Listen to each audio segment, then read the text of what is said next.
More than half of the delegation being sent to Vanuatu are here at the National Critical Care and Trauma Response Centre in Darwin.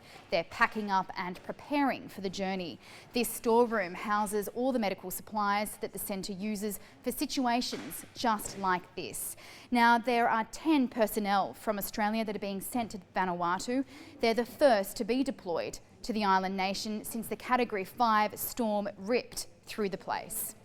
5 doctors and nurses are being sent. They're going to be looking after initial trauma and mass casualties. There's also 2 people in the rapid assessment team. Now they're tasked with determining how critical the situation is on the ground and what further international assistance is needed. Of course, they're going to be working with local medics.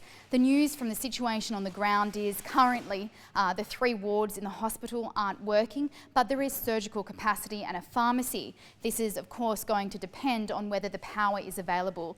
Now, the medics here are not exactly aware of what the situation is that they're going into, but they're sure it's going to be pretty critical. From the pictures we're seeing, we can expect very, very similar conditions to perhaps we saw in Tacloban, lots of trauma injuries. Once on the ground, the team is going to assess whether they're going to be sending for the specialised surgical field hospital. Now that is expected to treat up to about 200 patients a day. It has been used previously in situations such as Tacloban in the aftermath of Cyclone Haiyan, which devastated the Philippines.